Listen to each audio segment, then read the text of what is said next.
Okay, good morning. I'm nicodehaan, and welcome to Living a Primal Lifestyle, where we explore a return to a more balanced and natural wild world. To regain our natural health and recover our rights and freedoms. And good morning, this is Ellen Dehaan. It's a beautiful day in Durango, Colorado, 33 degrees, and right now it's snowing a little bit outside. Oh, yeah. And let's see, it's going to be about 23 tonight, but the real cold comes on Friday. It's going to be a low of 5, depending on which weather channel you're watching. It could be down to 1 degree maybe. Whoa. Yeah. I think I'll stay inside. Anyway, it's a beautiful day, and we want to welcome you to the program. Today we got a lot to talk about, and the first thing on our agenda is the winter blues or seasonal affective disorder. Yeah, that's We've got to change these definitions here, I think.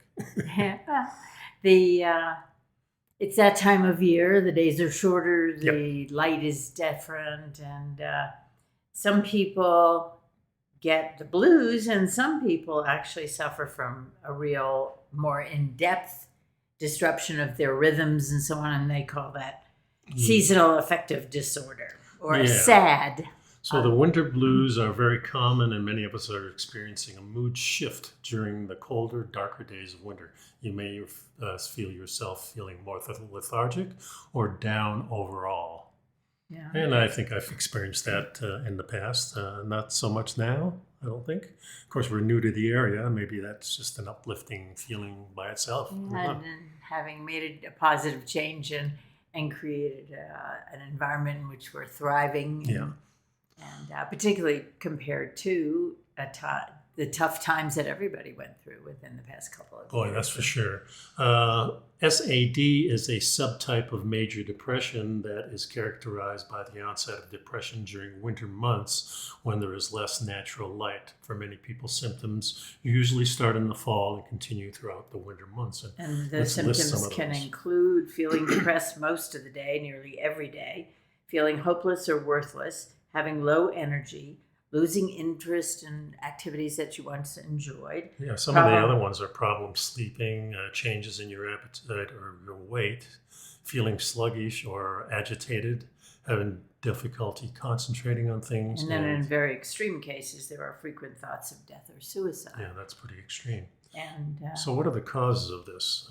Some of them may be kind of obvious, I think. Yeah, well, one of the problems is that there's no actual definitive idea of what specifically causes SAD, and but some of the factors can include biological clock, so that when the sunlight is reduced in the fall and the winter, that may be a trigger for the SAD because it interferes with your circadian rhythm. Yeah, and I think this has a lot to do with being inside a lot. Sure. You know, whether you're stuck in an office or stuck at home and you're not going out as much because the weather's not as good, there's not as much sunshine, then you're not getting the natural rhythm of going outside as much. And in fact, one of the things they say in here as a therapy is to take some breaks and go outside for even 10 minutes. Yeah, well, they say that the serotonin levels drop. And that's the brain chemical that affects your moods. Yeah. And reduced sunlight can cause the drop in serotonin. And then melatonin levels, a change in the season can disrupt the balance of the body's level of melatonin. And again, melatonin is for sleeping and for helping with moods and stuff. Right. And melatonin also is involved with sunshine. And could a factor be that if you're inside more, maybe you're watching more TV, things like that too? that can interfere with it for sure. Right. Well, just the difference between the kind of winter blues and the actual syndrome of SAD, seasonal affective disorder, is something to be aware of if you're experiencing some of these a little bit, if you feel a little less chipper because it's getting dark earlier and so on. You know, it's nothing to worry about. Let's go to the next article. Yeah, now these articles are all in the show notes, I must say, and they're in order of what we're talking about. So that's kind of cool. So the next one is How to Beat the Winter Blues. Yes. And this is by verywellmind.com. Yeah, and well, it says, for many people, the fall and winter months precipitate gloom and sadness, a lot of that is related to lack of sunlight. So people leave their home in the dark in the morning and spend all day in the office with no windows. Leave work to come home again in the dark, and that can very seriously affect your moods and your dispositions. Yeah, and this is just another factor of getting away from nature, the way our ancestors always lived in nature. Mm-hmm. They went outside a lot more than we did. They were exposed to the elements a lot more, whether that's sunlight or whether that's the winter weather. Yeah, or the rain or the whatever, and the heat, the cold, all of that was part of life. And there were days, even I have experienced it, sometimes I just have to walk to the front door, open it, and step out on the porch because I haven't been out of the house all day. Well, yesterday, like when we took a walk to the mailbox, which takes about 15 minutes there, 15 minutes back, so that's a half hour. And it's kind of a nice experience. We're together, we're kind of having a conversation, and we're out in the elements no matter what it is. So that's a good thing to do. Yeah, plus it's uphill and downhill, which is, I'm not going to lie. It's a challenge to get there. Coming back is not so much. So in this article, they have 10 tips to help beat the winter blues. And the first one I really like, it says take a break from the news. Yeah. And this is something that I think is very important. We really don't watch the news on a regular basis at all now. We kind of keep an eye on, and we look up things occasionally. Yeah, but we don't. We never CNN turn on or any of those things. Yeah. The only channel we regularly watch, besides a few favorite shows, is the Weather Channel. Yeah, it's interesting. When we were growing up, I remember my parents would religiously watch the 11 o'clock news. Yeah, and we did too, sure. Yeah, and so nobody was missing the 11 o'clock news. It was only a half hour. It was a half an hour and had no commercials. Right. Yeah, and that was a big thing. There was no slant to it at that time because you never had a sponsor calling you up and say, "Hey, I don't want you guys talking about this," which happens today all the time. And eventually, probably, I don't know, how long ago do you think they switched to the 10 o'clock news? Well, 10 o'clock news, it was always in the western states. Oh, well, I was always on the East Coast, so I'm just looking at my experience. Well, I think that came with CNN when we had all of a sudden we had an all news, all time. Yeah. And that was when we started having news because you had to fill up 24 hours of broadcast time. Yeah, but propaganda now, actually. Yeah, but there's never a time that we say, oh, let's make sure we watch the news. No, we don't. And I'm glad of that. Yeah. So the second thing in here is boost your mood with food. I think you have to be careful, but they do mention here, include foods that are high in vitamin D. That's natural. You're not getting as much sunlight. Right. And those foods would be fatty fish, fish oil, vitamin D fortified foods like milk and orange juice. I wouldn't recommend that. They mentioned breakfast cereal. I wouldn't recommend that. Yogurt, that's okay. But I would recommend grass-fed beef and things like that have their natural food because they are loaded with omega-3s. Well, eggs in particular are a good source of vitamin D. And, of course, you can take a supplement. And I think that's important these days because we know that vitamin D is a protective.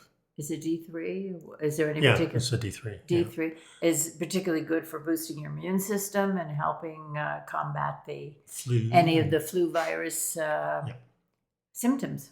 So the other thing is keep up your sleep schedule. So going to bed and waking up at the same time every day. That's your circadian rhythm. Your body tells you when it's time to go to bed and then when it's time to wake up. Yeah, and this follow a simple bedtime routine, and this is really important. They suggest, taking a real rest beforehand, even taking a bath, turning down the lights, drinking a cup of tea, herbal tea, that type of thing. Mm-hmm. Something without caffeine, obviously. Yeah. We have been for a number of years now doing the turn off everything at around 9-ish. Yeah. And spend half an hour or an hour just sitting quietly. Well, you do it for longer because I usually go to bed around 9, sometimes 9:30. And then I'll read on my iPad with the dark settings, so I'm not having the light. Right. And I just read and relax. And sometimes I read for an hour. Sometimes I read for an hour and a half. Sometimes less. Now, it just depends on when I'm starting to yawn and feel tired, and then I go to bed, and it works well. I sleep a minimum of 7.5 hours a night. Yep. Expose yourself to light as soon as you wake up. Sleep in a cool, dark room. Yeah, we like to sleep cool. We've always liked that. Yep. And so at night we turn the furnace down substantially and use a blanket and have a fan going over our heads to circulate the air. And here's an important one. Don't use electronics in the bedroom. Of course, we don't have a TV in there. Yeah, don't put a TV in your bedroom. The emissions from the actual TV are in the air in your bedroom. Also, the light is problematic, especially with the new LED type of TVs. And also, it's disruptive. You're laying in bed, you'll be watching something, and then you're trying to go to sleep.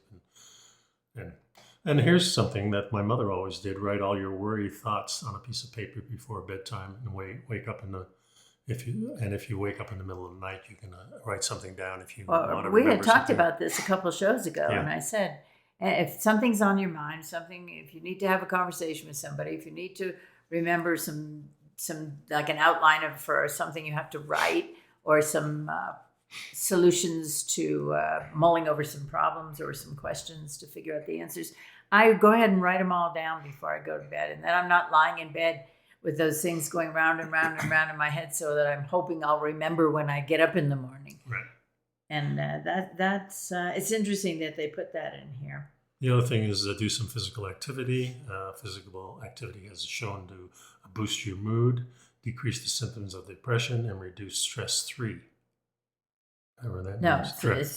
Stress. Oh, yeah. Number 3 is slow down and build up to 30 to 60 minutes a day, 5 days a week of aerobic exercise, strength training, yoga, or other things. I wouldn't recommend doing it right before bed. Well, you don't want to do anything strenuous right before you're getting ready to go to sleep. But certainly going outside for a walk. If you want, you don't have to run. You don't have to. You see a lot of people running, but in this neighborhood in particular, we see people walking, and they'll take their dog, or they'll just go out and walk and take the baby out in the stroller or whatever. And it's just the walking itself, the exercise. It keeps pumping through this, keeps the system pumping, and it helps your blood circulate. It helps your heart. And if you're stuck inside, the other thing mentioned here is try the 10 plan, which is really 10 minutes. You don't have to spend 30 minutes doing exercises. You can do 10 minutes here, 10 minutes in the morning, 10 minutes at noon, 10 in the afternoon. In other words, take a little break, especially if you're stuck inside. Right. Go outside, take a little 10-minute break. Yeah, it's too easy to stay in front of the computer or the TV and forget, and or even just browsing through YouTube, whatever. It's very easy to lose track of time, and before you know it, an hour or 2 hours went by. You haven't been out of the chair, and so you need to get up and move around a little bit, even if that just means going for a bio break and getting some water and walking around the house a little bit, and maybe step outside for a couple minutes. But it's really important to take those breaks. It says here, call on your support system. This is, of course, friends, family, perhaps a psychiatrist. It says here, I'd say, find a buddy or talk to your coworkers. In my case, I speak to clients. I speak to friends. I speak to colleagues. Yeah. No, but the point is that loneliness and isolation will make the effects of the winter's blues much worse. Yeah. And in these challenging times, we've gone through a period of extreme isolation, way beyond anything we've ever experienced before. And it's important to know who's out there and not to be afraid and not to be embarrassed. And I recently saw a post on one of my Facebook friends who's a colleague from the business. And she posted something about having gone through a series of a number of years of depression. And she was saying she was just letting people know that was something she was struggling with. Mm-hmm. And I sent her a private message and just said, anytime, I'm here. You want to vent, you want to complain, you want to talk, you want to chat. Still, I think there's nothing better than physical contact with people. Of course. You're sitting in front of somebody. We have these text messages and course, we all text now, but I was real resistant in the beginning because I didn't feel like there was any contact. But it certainly is convenient because you can throw a message on there and somebody will read it whenever. Well, but the other thing about it is that for me, it doesn't make any sense. If I have 20 minutes of something to say, I dial the phone and I speak to the person. Yeah. And if I don't reach them, I'll leave a voice message and that's they'll a lot call better. me back. At least you're hearing the voice. It's not as good as the physical, but it's the next best thing for sure. Yeah, or use FaceTime or use Zoom or use some of these things. So many people these days. I was talking to my cousin and she said they had Thanksgiving dinner, and so two of the kids with the grandkids were at the house, and one of the kids is quite a bit farther away, and he joined them by Zoom. The whole family joined by Zoom, so everybody was together. You could see each other. And that's nice. And it's at least better than not being together at all and having no contact. A couple of other things here: light therapy or seeking out the sun. Light therapy if you can't get out in the sun. Yeah, there are light boxes that simulate the actual sun. Yeah. So light boxes what light is that? That's called lux. It's a light intensity measurement. So you need 10,000 units of lux. Yeah, but isn't there one of the... the far infrared. Infrared. Which that's what I was getting to. Yeah. The far infrared bulbs. Not the LED, but LED can be very stimulating, so that's not bad. Of course, it depends on what time of day. Yeah, that's for sure. We don't have any LED in the house at all. We have it outside, and I have it in my car. Yeah, you really be aware of LED lights. I know there's an awful lot of light bulbs out there now that are LED, and it's really hard to find something that's the old-fashioned light bulb. Yeah. But it's important not to sit under an LED light while you're working on your computer or something of that nature. It does have a negative impact on your body. And the last two things on here: seek professional help. If you are finding yourself depressed every single day, if nothing seems appealing to you, if you're feeling sad, if you find yourself crying occasionally, whatever. Don't be afraid to reach out and try and get some help. And these days, one of the benefits of being stuck in the house was that there was a huge rise in teledocs, and that you can reach out for medical assistance and consultation via the internet. Right. So don't be afraid to do that. And the last thing is consider medication. But there are some things like serotonin supplements and things like that that could help. Of course, your doctor is going to be recommending those things too. So. Right. Okay, so those are the first two articles. The next article in the show notes is the Mccullough Report, which is americaoutloud.com. I put that in there because there was an interview that we watched yesterday with Dr. Mccullough and Brett Weinstein from the Dark Horse. Weinstein. You say it one way, I say it another. Well, he says it. Weinstein. Weinstein. Okay, Weinstein. We watched the Dark Horse quite a bit. Dark Horse podcast is an extremely interesting, very intellectual. Yeah, there are two evolutionary scientists. Biologists. Yeah. And he had Dr. Mccullough on there talking about the pandemic and the vaccines and things. It's something we're not going to be talking about here, but I highly recommend you watch. In the show notes is the link to the podcast. Yeah. The Mccullough Report is mainly the website where you can find some articles that were put together. Yeah. Dr. Mccullough is a cardiologist. He's an epidemiologist, an internist. He's published 468 papers that are juried papers, scientific papers. He's been in front of the Senate, in front of Congress, talking about these very things. He worked with the CDC. And it's just another avenue that gives you information. Yeah, and I think it's important to get this information. You can get both sides of the story, so to speak, and kind of make up your own mind. I found it very, very interesting. It's a little bit long, but it was very engaging. The podcast, and I'm well encouraged worth. to watch the whole thing. It's Yeah, very well important. worth it, just for your own information. Okay, the next article we have is coming from the rebelnews.com.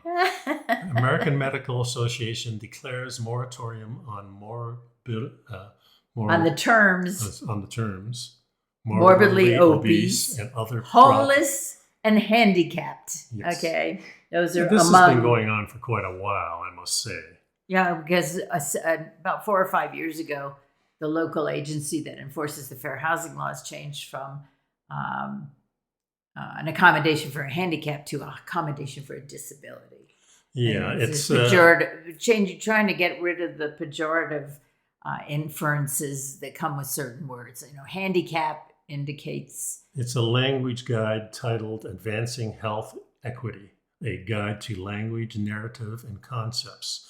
So the Medical Association stipulate that American Medical Association. Yeah, but it says here the Medical Yeah, Association stipulate that the terms should instead be referred to as people who are experiencing And whatever that might be. So it's people who are experiencing disability, Or like this afternoon, I might experience an IPA, a beer. I don't think that's what they mean. Oh, it's not the same thing? No.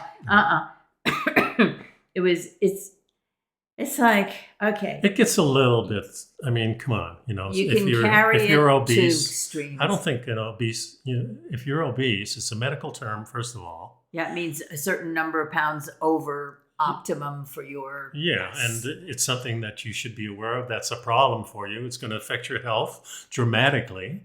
It's going to affect which diseases you're going to get in the future. It certainly affects the flus and things like that, which we are experiencing. Right. I must say. Well, it gets to a silly level because. Listen to this. University of Manchester, which advised students and teachers to abolish the term mother and father and to replace them with gender-inclusive terms, guardian. So, I mean, it does get overboard a little bit. Well, here we've got, instead of saying that somebody's a smoker, they're people who smoke. Yeah. I mean, adding much more words. Yeah. And or people with alcohol use disorder instead of alcoholics. And this is kind of what George Carlin said back in the 60s or 70s. He was saying that these terms get longer and more syllables. That was really... I remember it was shock? Shell shock Shell was shock. World War I. Right. And then World War II was, what was it? Combat fatigue. Fatigue. Yeah, yes. Combat fatigue. And then it gets, it's different. And then Korean War was something else. And then now they call it PTSD. And he says each time it gets more expanded as far as syllables. It sounds more syllables. Medical. Yeah, it sounds more medical. Harder to say. Homeless derelicts are to be referred to as persons who are not securely housed. Yeah, because a cardboard box under a bridge offers little protection from the elements, one assumes. So you're not securely housed. Well, I have noticed through my involvement with Habitat for Humanity that a term has crept into the vernacular, which is home insecurity. Okay. And it's a very real thing for a lot of people. To me, this doesn't solve the problem. No, it's just words. It's just words, and we're just changing them. It doesn't stop anybody. It doesn't treat obesity by saying that you're just nicer to the person. A person who's experiencing obesity instead of morbidly obese. I don't ever say to anybody or even refer to anybody as being morbidly obese. I'm not a doctor. Hey, the old doctor who used to come to your home, if he found that you were way too heavy, he says, "Get off your ass and do some work." I mean, it was blunt, but I mean, this might get you more motivated. You're experiencing this little fatness. People who are experiencing obesity. Now, what in the world does that mean? Even it's kind of perplexing. Yeah, it's very perplexing. Well, under the AMA and there's another agency, the AAMC.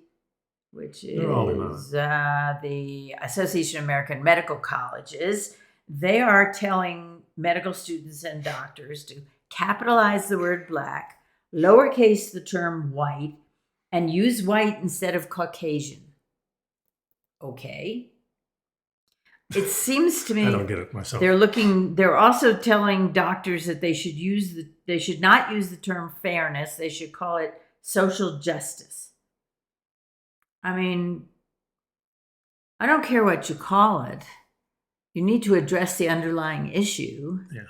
And telling a person that they're not referring to someone as an alcoholic, but rather a person who, a person with alcohol use disorder.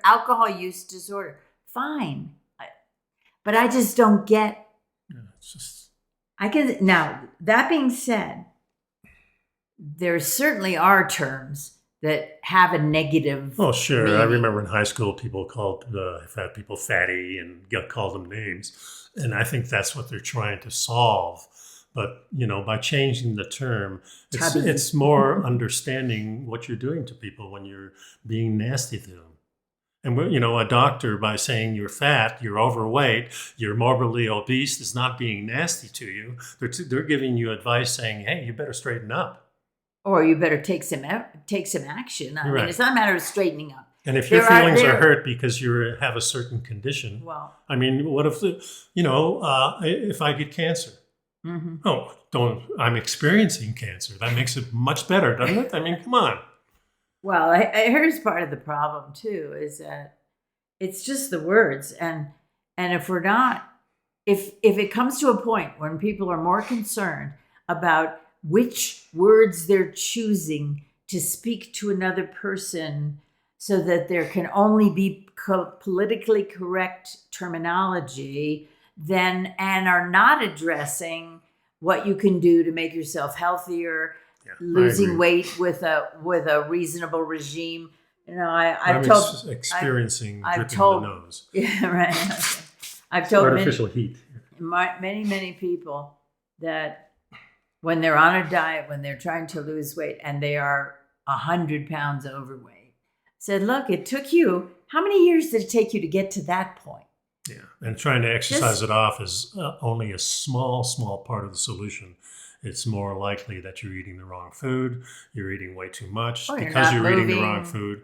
Yeah, there's a lot of factors involved. Yeah, it's a matter of, the question becomes, yes, it's important to pick words that do not insult, do not belittle, and do not give somebody help. Well, here's the thing. I can't make you happy. I can't make you unhappy. Mm-hmm. And I can't insult you. Mm-hmm. So I can create insult from something somebody said to me, but that person can't insult me if I don't let them, if I don't accept Well, the other thing is, too, I remember times in my life when my feelings were hurt, and that changed my mind and got me doing something else. Well, so I wouldn't be eventually. Well, sure, eventually, but sometimes radically, especially in school. Mm-hmm. Don't, look at a silly guy wearing those silly pants or whatever, and you don't wear those again. Oh, yeah, but that's called bullying now. That's called bullying. It was bullying, no doubt about it, but it got me to change what I wore so I could fit in. And fitting in is not a bad thing. I mean, that's part of the tribal mentality. Mm-hmm. Being part of the group. Yeah, being part of the group. And there's nothing wrong with that. It's also teaching you something. It's teaching you that, hey, maybe feelings are important, but at the other end of the spectrum, when somebody's bullying you, you realize that and you say, I don't have to do that. I can stand on my own 2 feet. I can wear whatever I want. So there's two sides to every story. And none of it is really bad. This is a learning process. Sometimes you learn from being bullied. You're going to be bullied if you're a child. That's what kids do. That's unfortunate. Of course I was never bullied. No? Mm-mm. Nope. Well, I wasn't. I was. Yeah. Well, you were an immigrant. You didn't speak the language. Mm-hmm. You came into an environment. Anytime you're different, you're going to experience you were markedly different in the population so where your you sensitivity landed. Changes, and that's not a bad thing in all cases. No, well, we're not saying it is. No, I know, but they are. No, because they want to change the words. We're talking about words. That's all we're talking about here. And we've been talking about words for a few different shows and about how words matter and choice of words is important. And it's you don't want to use a word that you know is going to create bad feelings in somebody else. Yeah. And you don't want to attack somebody with your words, Right.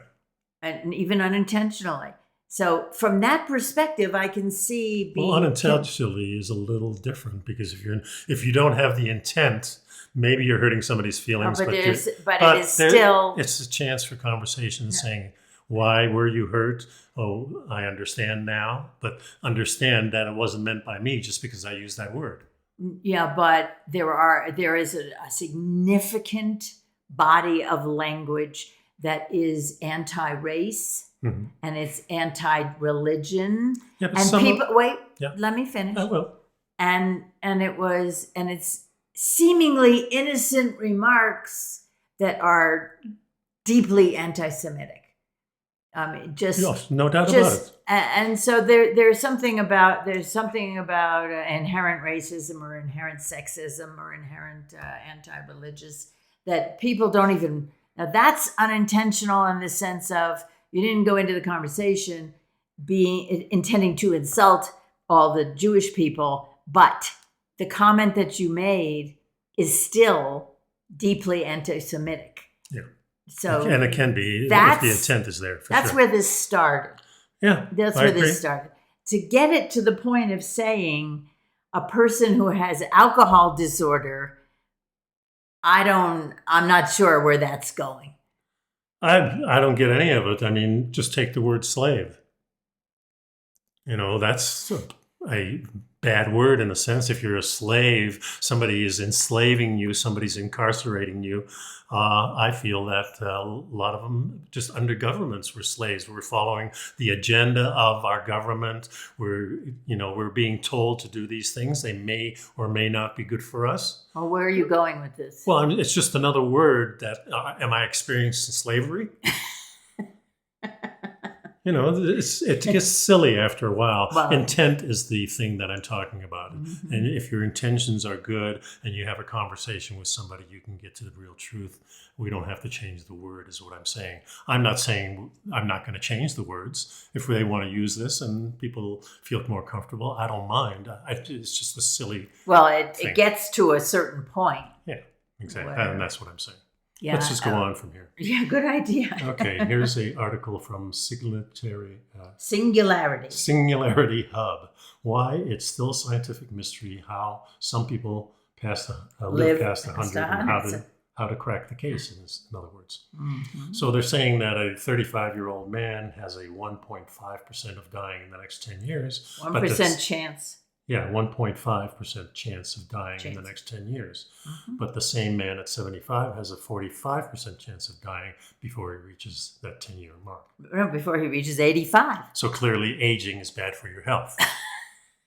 Silly, I know. But I guess what it comes down to is that, as we mentioned last week, that there are more and more centenarians. There certainly are. In this country and around the world, and Japan has like 6% of its population. There's also pockets of these people too, which is interesting. Geographic areas. We know that centenarians live so long because they are unusually healthy. They remain in good health for about 30 years longer than most people. And normal. When they finally fall ill, they are only sick for a very short time. And that's an important thing, and that's always been our goal. That's been our goal with this show, to understand this whole thing, is that the last decade or so of your life, you want to be really flourishing. You want to experience healthy conditions, these types of things.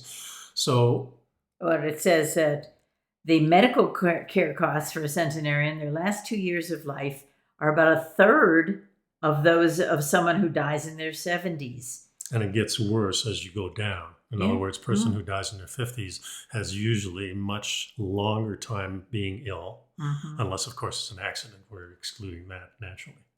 But it also says here that centenarians aren't always health conscious. Right. And that's an interesting point. Well, they're going through their lives, enjoying life, I'm thinking, and there's no reason why. Not depriving themselves of something that they enjoy. Right. It's just you're going through life, and you're usually, it's like these pockets in Switzerland and pockets in Japan, and a lot of them are at high elevation, that type of thing. So no matter what country it is, and this actually comes from the UK, And Well, it does say that for the general population, watching your weight, not smoking, drinking moderately, and eating fruits and vegetables, well, eating properly, let's just say, or eating for your maximum health, can increase your life expectancy up to 14 years compared to someone who does none of that, who smokes, drinks heavily, who eats fried food every day, or whatever. But the it doesn't have to be the case, because there were plenty of people, as you say, who smoke or who drink. It's a matter there's of stories of a person who's I smoked till I was 102 and I'm fine, that type or of thing. I like the ones that say, well, I have my secret to long living is a glass of scotch every night. Sure. And it says here, if you drink moderately, then that is one of the things that they do. Now, the big secret in one of the paragraphs here, only 60% of these people have over 60% have genetic changes that alter their genes, which regulate growth in early life. This implies that these remarkable people are human examples of a type of lifespan extension observed in other species. This really comes down to the growth, this internal growth factor, which they call IGF-1. And growth hormone. It's a growth hormone. And what this does, of course, certain part of your life is adolescence. And when you're young, this spurs your growth and you continue to grow. But you don't want that happening after a certain age. Yeah, because the growth hormone will also contribute to proliferation of cancer cells or other things that grow. So what you want to do is your body at some point switches that off and starts repairing. And that is the whole key to this thing. They don't say that in here. But this is something that I've learned over the years with reading lots of documents and experiencing myself, is that we're no longer, after reproduction happens, or nature, I should say, is no longer interested in us. So we now have to switch to a mode of repairing ourselves. And this has everything to do with your activities and what you put in your body. Right. So these are the things that this show is always concentrating on, is what is the right thing to eat? How much should you eat? Should it come naturally because of what you're eating? In other words, all these processed foods actually make you eat more and more and more because they spur the sugar, which spurs the insulin, which spurs the appetite. Yeah, which spurs more appetite. It doesn't last as long. Fat storage and so on. Yeah. Well, I'm also thinking in terms of some of the supplements that we take. And one of the things that you started studying a few years ago is telomeres. And those are the little attachments to the ends of our genes. Right. And when you're born, you have a very long string of telomeres. And then little by little, as you age, you lose telomeres. Right. And once you've lost all your telomeres, your life is going to end. Yeah, and this is, of course, DNA, part of the protein DNA. And protein DNA does deteriorate depending on what's going on in your body. And we supplement those things, like we have these perfect aminos, making sure that the aminos that we get, not only from our food, but we supplement it just in case our food doesn't have it anymore, because that's a big problem in our society. Yeah, but the point is that we're looking for perfect aminos, which means all of the aminos that you need. Yeah, and there's 7 to 8 of them that are essential that you need. And if your body is building or repairing something, you need all those. And if you don't have them, your body kind of throws it out. And this is where that growth factor starts to take over. You're not repairing. Now your body's going to do something. It's going to start growing. Yeah, well, it may. Well, yeah. Yeah, it may. And then we take the N-acetylcholine, which is the NAC, and the glutathione, which are both... Well, they're both boosting your DNA, your proteins. Yeah. So what is happening in there is it helps repair these things. And that's the key right there. We're trying to... And it helps slow the aging process because your body is able to repair itself. This is the reason why we don't eat 3 square meals a day anymore. We're not hungry. Well, we're not hungry, but the fact is that we also have the knowledge that we know if you eat less, and these spaces between your meals are the times that your body Since it's not digesting anymore, it's not busy, it's going to start repairing things. And if you look at all the evidence on fasting and things like that, it's been proven over and over again. Yeah, well, it certainly is some forms of fasting and extending the time between meals and so on has been shown to be beneficial. Yep. We also take NMN, Right. and we take transresveratrol, Right. which are also, what are they for? They're for boosting the NAD+, which is a hormone that regulates your aging. Dr. Sinclair, we've talked about him on our show before. You can look him up, and he gives you all the information about that. And we decided to get on that because it just made sense to us. And it seems to be helping us, that's for sure. So here's another article called Identical Twins. One tries vegan and one tries the omnivore diet. And I don't want to spend too much time on this. It shows you pictures of them. It was talks about them. for a period of how long? 30 days, was it?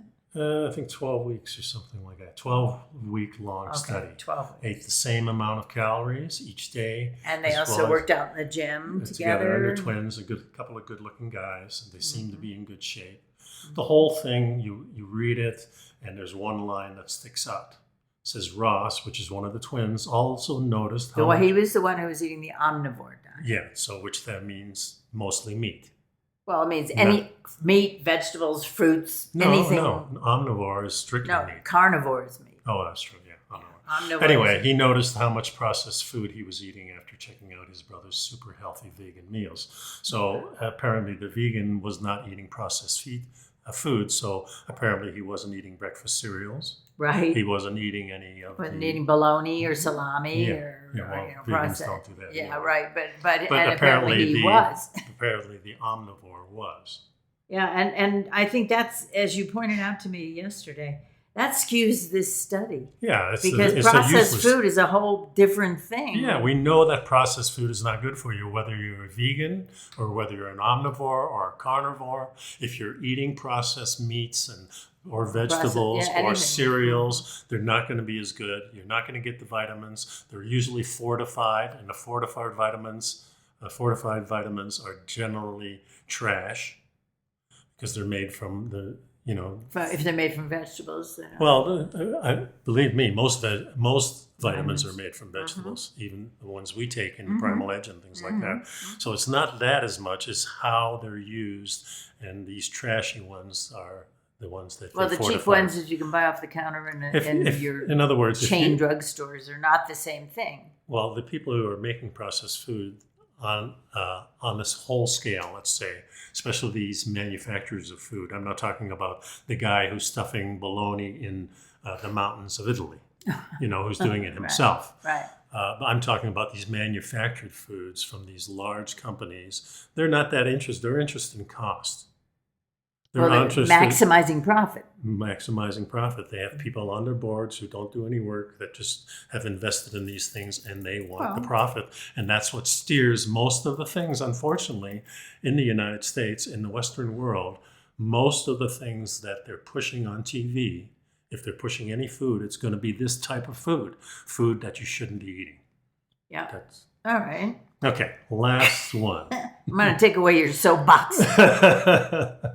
Sometimes you need to. Oh, one of the words, I just back on the words for a minute. I was looking at Facebook and one of my friends posted, suboptimal is my favorite word. And that, of course, tied immediately to the article about using terms that are different. And I'm thinking, suboptimal. Okay. Yeah, optimal is a better word. Suboptimal has a meaning. And, the meaning is less than the highest standard or quality. So I looked up what are synonyms for suboptimal. Oh, okay. And I got deficient, dissatisfactory, unacceptable, lousy, wretched, lacking, bad, and I added crappy. Yeah, I like crappy and I like lousy. Suboptimal. Yeah. I mean, there are people in this world that would find that somewhat pretentious. Well, it's probably one of the new terms for the medical association that's going to clamp onto that and say, don't use crappy and don't use lousy. Yeah, well, and don't use dissatisfactory and don't use this and that and the other. And because suboptimal has a fancier, it's a fancier word, and it has you get a feeling from suboptimal that it's not a negative thing. It's just suboptimal. It's like when the astronauts say everything's nominal. It means the green light is on. Now, it took me a long time to figure out what the heck nominal meant. Yeah. Because to me, nominal meant just the barest minimum. Yeah. And in that case, it has a totally different meaning. So I was kind of chuckling over suboptimal. That was another word that's... well, we have lots of words like that. Yeah, Just like but that one was speaking over a comm or something like that, and in these fighter jets, you hear copy that, copy this, and okay. Yeah. We used to say, okay, Well, yeah, we understand. I think some of these terms have evolved because sometimes it's easy to misinterpret what you're hearing if there's noise in the background. No doubt and so about it. on. That's so why they copy use it. that is going to be And certainly on term the CB we use that. right. For sure. Yeah. Over and out. Yep. That indicate because I'm not Don't standing even in use front of that you. anymore. Or over. We never use that anymore. Nobody uses that. It's copy that. Everything's copied. No, I know, because it's cool. That's why. If you're transmitting, if you're overlanding with a bunch of people and you're transmitting on your radio, you say over because I'm not standing in front of you. I don't know when you stop talking. If you start, I'm just saying. Yes, I understand what you're saying. They're just not using it anymore. I don't care. I know. And I don't either. Okay, the last article, Evolutionary Biologists reveal how exercise unlocks human longevity. So this is another longevity thing. It's a perspective. This one is interesting because this addresses the generations. Mm-hmm. And this is something we've talked about a lot, that previously the grandparents lived in the same town, great-grandparents lived in the same town, aunts and uncles lived in the same town at one point, and in some areas in the same house. Well, generally, if one of the spouses dies, the other spouse goes to live with one of the children.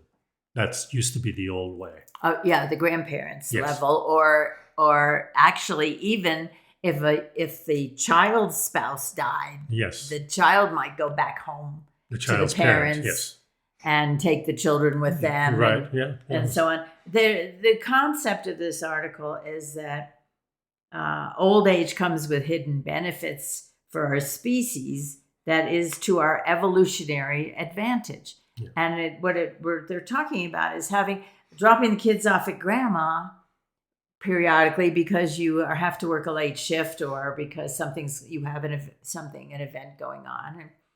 And they're talking about the benefit of that once people, and this was an interesting article because it talked about, in a perspective article titled The Active Grandparent Hypothesis that was published in the Proceedings of the National Academy of Sciences. At Harvard. Well, the work suggests humans. Well, just a second. Evolutionary biologists and biomedical researchers set out two theories why physical activity may fuel longevity. Yeah, the work suggests humans can capitalize on this evolutionary benefit by staying active throughout their lives and taking regular exercise. Yeah, and this goes into the concept of in paleo times and in history, people were extremely active. And it wasn't a matter of we didn't have to go. Paleolithic parents needed a lot of calories, it says here.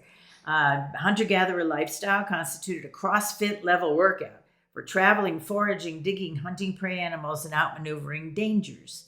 Yeah, and you also have to fix your house. And find a house or fix your house or what. There was so much going on a daily basis that there was no difficulty in getting enough movement and exercise into your life. It says here, a typical hunter-gatherer mother struggles to satisfy not only her own energy needs, but also obtain extra calories for the nursing. For nursing. Yes, of course, and this makes sense. And the other thing on that, too, is that the nursing itself determines that your family doesn't grow too fast. Now you have 2 or 3 kids running around at the same time. You have that about 2.5 years. Nursing is a natural birth control. Right, so that natural 2.5 years or more even of nursing you're not going to be producing another child during that time, which is important because now you have to divide your attention. So that's an important aspect. Well, that was for survival. Mm-hmm. But today, of course, we don't move that much. We're not out there fighting off prey, fighting off predators to get to Unfortunately our not. car. I think it'd be a more exciting life. Oh, jeez. Maybe not that specific thing, but here it says essentially humans are built to store fat. And this is a really important part. This is really the important part that I thought why we needed to talk about this. Hunter and gatherer males used to have body masses of about 10 to 15%, females 15 to 25% Fat. compared to other primates. Now, other primates don't store fat as much. They eat a lot more. They eat a lot of things all day long, where hunter and gatherers usually do not. They eat usually once a day, sometimes twice a day. But And the other the primates, storage of fat is so essential to life, to health. And we know that for the last 50 to 70 years, our authority figures have all told us, buy lean meat, don't eat fat, eat the carbohydrates instead. And this is what has skewed everything. And we're not fighting for our lives or burning those things we're too. not burning the fat. Yeah. And we're talking about the good fat in course. terms of from meat and that feed Well, your energy and so on. Well, just think about it. In the wild, there is not a lot of bad fat. Right. Okay, so That's the right. bad fat that we have in our society all comes from manufacturing. It all comes from the idea that it doesn't really matter what kind of fat. This ball bearing stuff we used to use doesn't taste bad. We got it through the FDA, and now it's vegetable oils. And that's a really bad fat. And if you're consistently using that because you're eating this type of food, you're going to die a lot sooner. You're not going to be one of these centenarians. You're going to be dying in your 50s, 60s, or 70s. And those last decades are not going to be quality. No, exactly. No, but they're also talking about that when you're not burning the fat, when you're eating more fat than your body needs to sustain itself, then you end up with stored fat. And when you're eating a lot of carbohydrates, we've talked about how the sugars that translate into fats convert into fats and then are stored in the body and are not burned. No, this is where your toxins are too. So your body hides things that you normally would be processing out of your body. So when you go to start losing that weight, it becomes much more difficult because now you feel like crap, or you're experiencing a bad feeling. Or you're eating just to feel Was a little better, joke. your comfort food, all of that kind of thing. It's But very the key is that all of that imbalance and that extra fat gives way to chronic inflammation. Yes. And as we've talked over the years, inflammation is the source of so many diseases. I would say every disease. Pretty much, that's what the scientific papers say, Yeah. and certainly of arthritis or so many things. Fat builds up around the heart, then you have heart problems. Yeah. There's just all kinds of problems. And I think that has more to do with that. I mean, certainly activity is important, and a certain level of activity. It's not the crazy that you have to exercise hours in a day. It's more like a few times a week. You need to spend a couple hours, maybe an hour. A few hours a week. Yeah, 3 Even hours a is week of enough. exercise is plenty, and you can make that in 10-minute segments if you want to. It doesn't really matter. That may be better for you because there's not as much stress. Right. The stress of doing an hour workout for some people is way too much. So it's important to understand that we're just trying to replace what our ancestors were doing. And they were healthy people mostly. Well, it's interesting is that at the end of the paper, there's a quote, and it says, first it says some of the diseases of old age are exacerbated by physical inactivity. And one of the reasons is because we're stuck in bodies that were built for a different level of energy use and consumption. And then you want to read that all animals need to engage in regular physical activity, but at some points, hominids were selected to engage in significantly more than their comparatively sedentary ancestors. Well, this has to do with the type of food we're eating and our lifestyles. We're going to, our ancestors, I remember this phrase of some white men coming to the Arizona desert and finding the Shoshone Indians just laying around most of the day during midday, and they called them lazy. They were actually smart. They needed to work, and they worked when the sun wasn't out. or when it's cooler. When it was much cooler. Mm-hmm. So we've always, you do a couple of hours labor, and then you're going to relax. You're going to do what you're going to do. It's not all that important. It's our lifestyle and the food we take in our bodies has 90% of your problems right there. Well, and the activity will sort out. If you start eating really well and you have a better lifestyle as far as what you're doing during the day, just, keeping yourself busy and keeping active yourself busy, the exercise is pretty much going to take care of itself. Mm-hmm. Now we have actually segmented our time of blocks of exercise because we don't play as much as we used to. When I was a kid, we were out the door in the morning. We'd come back when our mother called, and that whole day we were active. The kids these days don't have that. So the basis of all the physical exercise was mostly because of fun. We played games. And, now that we're shut in and everything like that, all that kind of disappeared, and we wonder why people are getting sick. Well, it disappeared a lot longer ago than that. Because but now it's even more prevalent. When we were growing up, we had a yard to play in. We had a neighborhood that you could run in. Yeah, and that's hard to find these days. And so then the advent of apartment buildings and multifamily housing and cities and industrialization changed the way people lived. Yeah. And there's you can't go running in the hallway of your apartment building. They're going to complain to the manager if you do that, and you'll I've had that experience when we were immigrants. Yep. So you, it's important to continue to try and find a way. And certainly sitting a child in front of a television set or in front of a computer or in front of a tablet is not is a babysitter today, and it happens. It is, and too even much. Cars. You see, they have screens in cars for kids. Yeah, in the back seat. Yeah, and they're in the back seat. They're not even watching life. They're watching something. They're not looking out the window. Right. So I don't think there's anybody playing I Spy anymore. No, or counting the time. It's not. Is that a video game? Yeah, I don't know. No, it was a cartoon. That's Spy versus Spy. I'm talking about I Spy. Where I spy a cow, I spy a horse, I spy a red car, or whatever. These simple little pleasures that we used to have. But kind of made people pay attention to what was going on around them. Yeah, it did. And today, if the kid would say, "Is that a video game?" No, I'm not interested. Right. Well, that's our show. I'd like to remind everybody we're on YouTube. Living a Primal Lifestyle is the name of the show and the YouTube channel. Please subscribe. It really helps our show. We're trying to get people. We're getting a lot of people watching the show now. Mm-hmm. Not so many subscribing. So please subscribe. Hit the like button or hit the no like button. That doesn't matter. Well, the point is here, guys, that watching, clicking in from. What happened? I don't know. Okay. The like button on YouTube is where we'd like you to hit. And the subscribe button is on YouTube. It's down right below the picture of the video. And it says subscribe. And you click on it and it makes you a subscriber. Yeah. We're not pushing anything on here. We're just it's just a conversation. And we'd like you to be part of it. So you can contact us at nicodehaan at me.com. It's in the show notes also.